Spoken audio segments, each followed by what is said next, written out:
Good morning students. Previous class में हमने अभी पढ़ा था कि फिज़िकल चेंज कैसे होते हैं। ये एक्टिविटी हमने करी थी, ठीक है, फिज़िकल चेंज की। आज हम करेंगे activity 2। Make a chalk dust by crushing few chalks, or you can even collect it from the floor laying near the chalkboard in your classroom।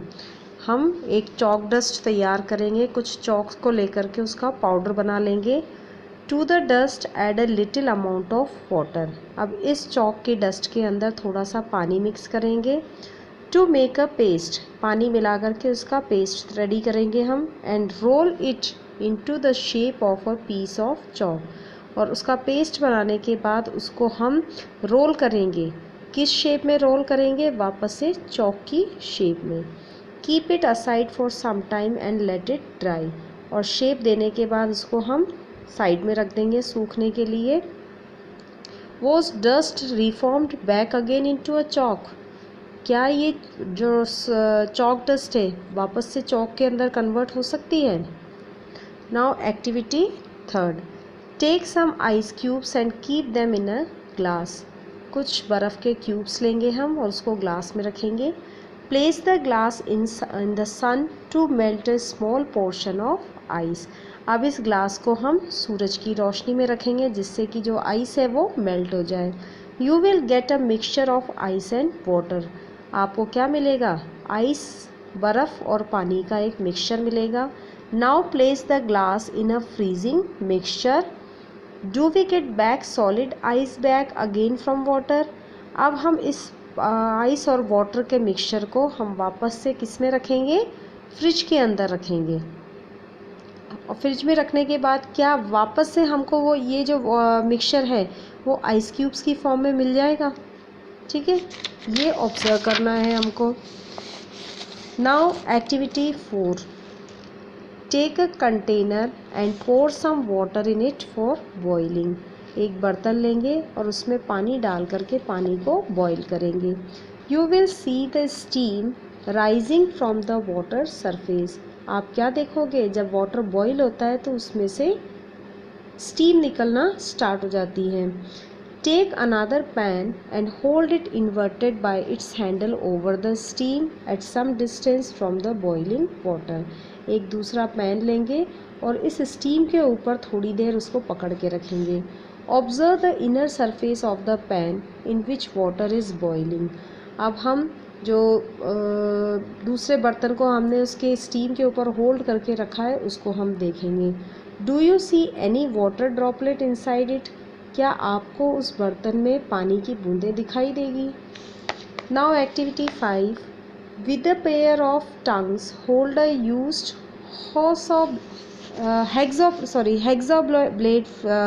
hexablade for a few minutes. Keep the tip of the free end of the blade on the gas stove. एक pair of tongue मतलब चिमटी की सहायता से हम hexa blade लेंगे। Hexa blade जो पतली सी ब्लेड आती है जिससे हम कोई भी चीज़ को पाइप वगैरह काटने के काम में यूज़ में रहते हैं। जो कारपेंटर वगैरह या प्लम्बर होते हैं उनके पास होती है ये हेक्सा ब्लेड। उससे हम क्या करेंगे? Keep the tip of the free end of the blade on the gas stove. उसका एक एंड हम गैस स्टोव के ऊपर रखेंगे। Is there any change in the colour of the tip of the blade. जब हम उसको गैस स्टोव पर रखेंगे तो क्या उसकी टिप में कोई कलर चेंज होता है? After removing the blade from the flame observe the tip once again. उसके बाद हम उस ब्लेड को वहाँ से हटा देंगे और उसको ऑब्जर्व करेंगे। Does it regain its original colour back. क्या इसका कलर वापस आ जाएगा? We see changes in size of paper and a piece of chalk in activity. There was the change in state of water. अब इन activities में हमने क्या देखा कि जो चॉक का जो पाउडर था उससे हमने पेस्ट बना करके उसको वापस से किस में रोल किया? चॉक की शेप में किया, वापस वो बन जाएगा। दूसरी एक्टिविटी के अंदर हमने क्या किया था? सेकंड एक्टिविटी में हमने किया था एक ग्लास लिया और उसके अंदर कुछ आइस क्यूब्स डाल करके उसको सनलाइट में रखा था, तो सूरज की रोशनी में वो क्या हो जाएगा, सूरज की गर्मी से वो मेल्ट होगा और पानी में चेंज हो जाएगा। लेकिन इस वाटर को जब हम वापस से फ्रीज़ करेंगे तो वापस वो कौन सी शेप में आ जाएगा, वापस वो आइस क्यूब्स की शेप में आ जाएगा। दोनों एक्टिविटीज़ मतलब क्या है, वापस से हम उसकी पुरानी स्टेट में लेकर के आ सकते हैं। तो वो कौन सी चेंज हो गया, रिवर्सिबल चेंज हो गया, है ना। फिर थर्ड एक्टिविटी में हमने क्या किया कि पानी को बॉईल किया और उसके ऊपर एक दूसरा पैन हमने होल्ड करके रखा। थोड़ी देर के बाद हम क्या देखेंगे कि उस दूसरे पैन के ऊपर पानी की बूंदें दिखाई देती है। वो कहाँ से आई, जो वाटर हमने बॉईल किया था वो वेपर बन करके स्टीम की फॉर्म में ऊपर उठ रहा है। हमने एक दूसरा पैन लगा करके उसको वो स्टीम कहाँ जाने लग गई, दूसरे पैन के ऊपर। जब वो पैन ठंडा हो जाता है तो वो जो वाटर वेपर होती है वो कंडेंस हो जाती है, ठंडी होकर के वापस किस में चेंज हो जाती है, पानी की बूंदों में।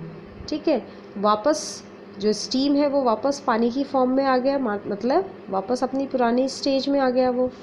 देन फोर्थ के अंदर हमने क्या किया था, एक हेक्सा ब्लेड लेकर के उसको स्टोव के ऊपर गर्म किया। गर्म करते हैं तो वो क्या था, उसका टिप ब्लैक हो जाता है, लेकिन ठंडा होने के बाद वापस से वो क्या होगा, अपनी स्टेज में आ जाएगा। तो ये जो हमने 4 एक्टिविटीज़ करी वो सारी क्या हैं, वो सारी फिज़िकल चेंज है। उनमें इंटरनल स्ट्रक्चर में कोई चेंजेस नहीं आता है, सिर्फ उनका जो शेप है या जो साइज़ है या कलर है बस वही चेंज हो रहा है। जो मॉलिक्यूलर स्ट्रक्चर है वो सेम है। थोड़े देर के बाद वो वापस अपनी पुरानी स्टेज में आ जाता है। तो इट मीन्स ये सारे चेंजेस क्या हैं, रिवर्सिबल चेंजेस हैं। For a substance, properties such as shape, size, color and state are called its physical property. किसी भी सब्सटेंस की जो शेप होती है, साइज़ होती है, कलर होता है, स्टेट मतलब सॉलिड, लिक्विड, गैस, कौन सी स्टेट है, ये सब को क्या मायने रखता है, physical property. A change in which changes the physical property of a substance, ऐसे चेंज जिसमें किसी भी सब्सटेंस की फिज़िकल प्रॉपर्टी में कोई चेंजेस होता है वो चेंजेस कहलाते हैं physical change. In such a change no new substance is formed and is reversible. ऐसे चेंज के अंदर जो प्रोडक्ट होता है उसमें कोई नया प्रोडक्ट फॉर्म नहीं होता है। जैसे आइस को हमने मेल्ट किया तो वो पानी बन गया। पानी के जो मॉलिक्यूलर स्ट्रक्चर में उसमें उसकी सिर्फ स्टेट चेंज है, उसका शेप चेंज है, ठीक है, और किसी में उसके इंटरनल स्ट्रक्चर में कोई चेंजेस नहीं है। जब हम उसको फ्रीज़ करते हैं उस पानी को तो वापस वो क्यूब्स के अंदर चेंज हो जाता है। तो ऐसे सब्सटेंस जिनके अंदर कोई नया सब्सटेंस फॉर्म नहीं हो रहा है और उसको वापस हम पुरानी स्टेट पर लेकर के आ सकते हैं, ऐसे चेंजेस कहलाते हैं रिवर्सिबल चेंज और फिज़िकल चेंज। तो अभी हमने पढ़ा फिज़िकल चेंज, अब हम पढ़ेंगे chemical changes. You must have seen a layer of rust on some part of your bicycle. आपके सबके पास साइकिल होगी, आपने देखा होगा आपकी साइकिल के कुछ हिस्सों में रस्ट लगी रहती है, जंग लगी रहती है, एक ब्राउन कलर का सब्सटेंस लगा रहता है। If a piece of iron is left in open for some time a film of brownish substance is formed on its surface।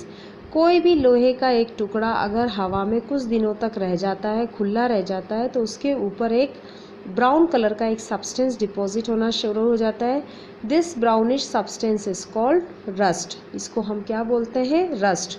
And the process is called rusting. और ये जो process होता है जंग लगना, इसको कहते हैं रस्टिंग।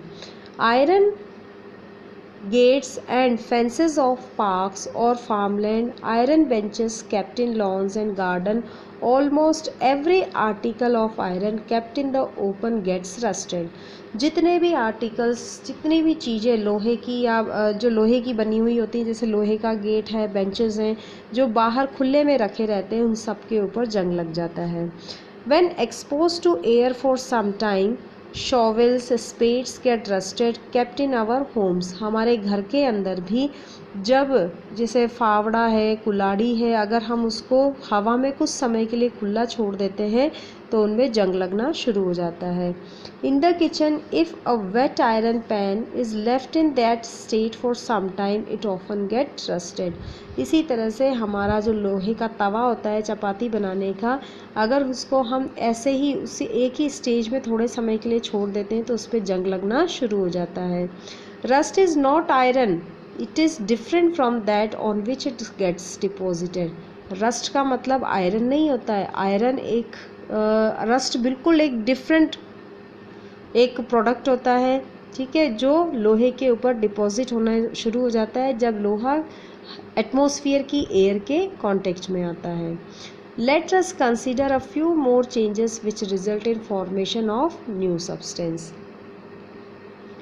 तो अब हम आगे जो एक्टिविटीज़ करेंगे उससे हम केमिकल चेंज के बारे में पढ़ेंगे।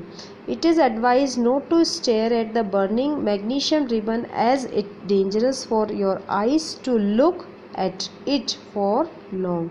अब इसमें हम एक एक्टिविटी करेंगे, मैग्नीशियम रिबन को बर्न करेंगे। मैग्नीशियम रिबन कौन सी होती है? जो दिवाली पर जो बच्चे धागे जैसा एक जलाते हैं, फुलझड़ी जैसा, वो होता है मैग्नीशियम रिबन।